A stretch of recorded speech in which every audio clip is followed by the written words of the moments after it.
व्यायाम म्हणजे weight training सुरू केल्यानंतर काही दिवसांनी अनेकांना बॉडी पेन सुरू होतं.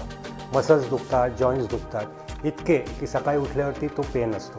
त्यात जर व्यायाम करायला गेलो तर व्यायाम नीट होत नाही, मध्येच व्यायाम सोडावा लागतो. काही छोट्या टिप्स मी देतो, त्या जर फॉलो केल्या तर खास करून जे बिगिनर्स आहेत, ज्यांनी नवीन वर्षात व्यायाम सुरू केला असेल, 7-8 आठवडे झालेत, त्याला हा त्रास कमी होऊ शकतो.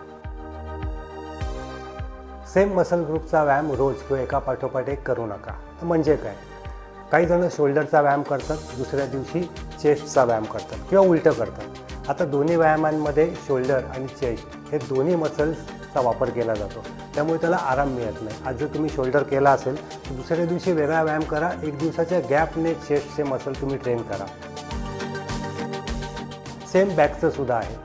बॅकच्या एक्सरसाइजमधला कुठलाही प्रकार असो, त्याच्यामध्ये बायसेप्सचा मसल वापरलाच जातो. जर आदल्या दिवशी तुम्ही बायसेप्सचा व्यायाम केला असेल किंवा बॅकच्या दुसऱ्या दिवशी बायसेप्स करणार असाल तर पेन होऊ शकतो. आणि आपण दिवसभर काम करत असतो, कुठेतरी प्रवास करत असतो, त्यातसुद्धा ते मसल्स वापरले जात असतात, त्यांना आराम मिळत नाही आणि ते पेन चालू होतं. त्यामुळे व्यायाम डिझाईन करताना निदान सुरुवातीचे काही दिवस शरीराला सवय होईपर्यंत सारख्या मसल्स ग्रुपचा व्यायाम परत करू नका.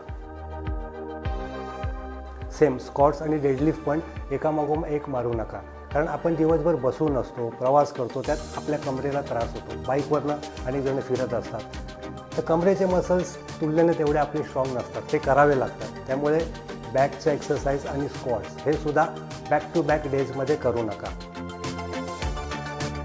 झोप घेणं खूप महत्त्वाचं आहे. न्यूट्रिशन घेणं सुद्धा खूप महत्त्वाचं आहे, मग ते सप्लिमेंटेशनमध्ये असो किंवा फूडमध्ये असो. आणि थोडासा वेळ द्या शरीराला. जर पेन होत असेल तर तुमचे ट्रेनर्स किंवा तज्ज्ञांचा सल्ला घ्या. काही दिवस थोडासा व्यायाम चेंज करा, पुन्हा तो पीक तुम्हाला गाठता येईल. विदाऊट पेन तुमचं मसल बिल्डिंग किंवा बॉडी बिल्डिंग चांगली होऊ शकते.